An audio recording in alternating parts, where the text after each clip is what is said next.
ये हैं दुनिया के वो 5 बड़े वैज्ञानिक जिन्होंने कुरान से प्रभावित होकर इस्लाम कबूल कर लिया। इन वैज्ञानिकों ने कई सालों तक नासा और स्पेसएक्स जैसी संस्थाओं में अपनी सेवाएं दी। कुरान के वैज्ञानिक दृष्टिकोण को सामने लाने में इन सभी वैज्ञानिकों का बड़ा योगदान रहा। इस्लाम कबूल करने वाले 5 वैज्ञानिकों की लिस्ट में पहला नाम विलियम कीथ मूर का आता है। कनाडा में जन्मे कीथ मूर को आज भी एम्ब्रियोलॉजी का सबसे बड़ा वैज्ञानिक माना जाता है। इन्होंने सालों तक टोरंटो यूनिवर्सिटी में एनाटॉमी और सेल बायोलॉजी के प्रोफेसर के रूप में अपनी सेवाएं दी। प्रोफेसर विलियम कीथ मूर पूरी जिंदगी इंसान के पैदा होने और मां के पेट में उसके बनने की प्रक्रिया पर शोध करते रहे। लेकिन एक बार 1980 में उन्हें सऊदी अरब की किंग अब्दुल अजीज यूनिवर्सिटी में लेक्चर देने के लिए बुलाया गया। सेमिनार के दौरान जब उनके सामने इंसान के बनने और पैदा होने से संबंधित कुरान की आयतें पढ़ी गई तो वो हैरान रह गए। उन्हें यकीन नहीं हो रहा था कि इंसानों के पैदा होने और बनने के जिस तरीके को वैज्ञानिक आज खोज पाए हैं उसे कुरान ने 1400 साल पहले ही बयान कर दिया था। सऊदी अरब से वापस आने के बाद कीथ मूर ने कई सालों तक कुरान का मुताला किया और फिर इस्लाम कबूल कर लिया। उन्होंने अपनी किताब द डेवलपिंग ह्यूमन में यहाँ तक कह दिया कि कुरान में भ्रूण विज्ञान के बारे में जो कुछ भी लिखा है उसे कोई इंसान नहीं लिख सकता। विलियम कीथ मूर ने विज्ञान के क्षेत्र में कई आविष्कार किए। उनके योगदान को देखते हुए कनाडा, अमेरिका और इंग्लैंड की सरकारों द्वारा उन्हें कई अवार्ड से सम्मानित किया गया। इस्लाम कबूल करने वाले 5 वैज्ञानिकों की लिस्ट में दूसरा नाम मोरिस बुकाय का आता है। ये वही मोरिस बुकाय थे जिन्होंने मिस्र के फिरौन की लाश का पोस्टमार्टम किया था। इन्हें आज भी फ्रांस के इतिहास का सबसे बड़ा सर्जन माना जाता है। इनकी लिखी किताबें आज अमेरिका और यूरोप की बड़ी बड़ी यूनिवर्सिटियों में पढ़ाई जाती हैं। 1980 के दशक में जब फ्रांस ने फिरौन की लाश रिसर्च के लिए मंगाई तो उसकी जिम्मेदारी मोरिस बुकाय को ही सौंपी गई थी। मोरिस बुकाय ने रिसर्च के दौरान फिरौन की लाश पर लगे नमक से साबित किया कि इसकी मौत समंदर में डूबने से हुई है। लेकिन वो ये देखकर हैरान रह गए कि जो बात उन्होंने अब रिसर्च से साबित की है उसे कुरान ने बरसों पहले बता दिया था। मोरिस बुकाय यकीन नहीं कर पा रहे थे कि फिरौन के डूबकर मरने और लाश के बच जाने का जिक्र कुरान में पहले ही मौजूद था।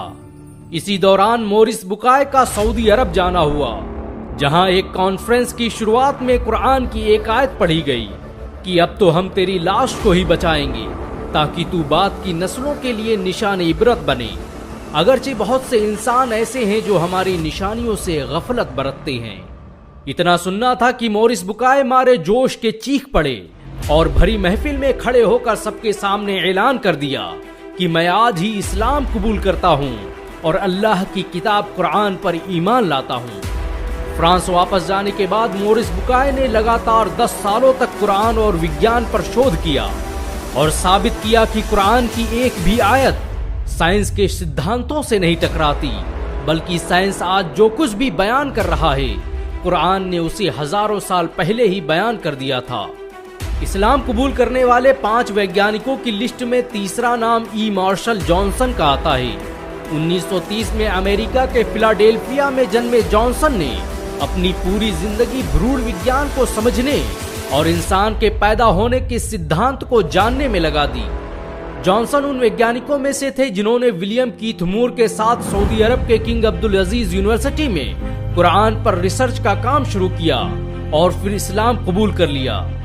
उन्हें सऊदी अरब ने 1982 में कुरान और विज्ञान पर शोध करने वाली कमेटी का सदस्य भी बनाया और इन्होंने अपनी रिसर्च से साबित किया कि कुरान ने एक खून के लोथड़े से बच्चे के बनने और फिर उसके हड्डी में तब्दील होने और फिर हड्डियों पर गोश्त चढ़ने की जिस प्रक्रिया को बयान किया है उसे जानने में विज्ञान को सैकड़ों साल लग गए। जॉनसन के मुताबिक भ्रूण विज्ञान से संबंधित कुरान में जो कुछ भी बयान किया गया है उसे यकीनन पैगंबर मोहम्मद सल्लल्लाहु अलैहि वसल्लम तक अल्लाह के जरिए भेजा गया था। इस्लाम कबूल करने वाले 5 वैज्ञानिकों की लिस्ट में चौथा नाम टी विद्या प्रसाद का आता है। इनका जन्म 1940 को गुयाना के पोर्ट मोरेंट में हुआ था। इन्होंने कई सालों तक यूनिवर्सिटी ऑफ लंदन और यूनिवर्सिटी ऑफ वेस्ट इंडीज में एनाटॉमी साइंटिस्ट के रूप में सेवाएं दी। टी विद्या प्रसाद का जन्म एक हिंदू परिवार में हुआ था। लेकिन उन्होंने कुरान से प्रभावित होकर इस्लाम कबूल कर लिया। टी विद्या प्रसाद विलियम कीथ मूर के साथियों में से थे। उन्होंने विलियम कीथ मूर की तरह ही भ्रूण विज्ञान पर बहुत से शोध किए और कुरान और एम्ब्रियोलॉजी पर 25 से अधिक किताबें लिखी। उन्होंने काहिरा में होने वाली international conference of scientific sign of the Quran and Sunnah में भी हिस्सा लिया और बताया कि कुरान में बच्चे के अंदर रूह पढ़ने और जान आने के बारे में जो कुछ भी बताया गया है वो बिल्कुल सही है। उन्होंने कुरान की सूरा मोमिनून की आयत नंबर 14 को पढ़ते हुए कहा कि ये वो सच है जिसे विज्ञान भी नहीं झुठला सकता, इसीलिए मैं आज ही इस्लाम कबूल करने का ऐलान करता हूँ। इस्लाम कबूल करने वाले 5 वैज्ञानिकों की लिस्ट में 5वां नाम आर्थर एलिसन का आता है। इन्होंने ही लंदन के पहले international conference of electrical machine की शुरुआत की थी। एलिसन को आज भी इंग्लैंड के इतिहास का सबसे बेहतरीन इंजीनियर और साइंटिस्ट माना जाता है। 1985 के दौरान काहिरा में मेडिकल इमिटेबिलिटी ऑफ द कुरान के विषय पर जब पहली इंटरनेशनल कॉन्फ्रेंस का आयोजन किया गया तो उसमें पश्चिमी देशों के बड़े बड़े वैज्ञानिकों ने शिरकत की और इन्हीं में एक नाम था डॉक्टर आर्थर एलिसन का। आर्थर एलिसन ने कुरान की सूरा जुमर आयत नंबर 42 पर अपना रिसर्च पेपर पेश किया और बताया कि नींद के दौरान कॉन्शियसनेस की जिस थ्योरी पर विज्ञान आज पहुंचा है, कुरान ने उसे बरसों पहले एक लाइन में ही बयान कर दिया था।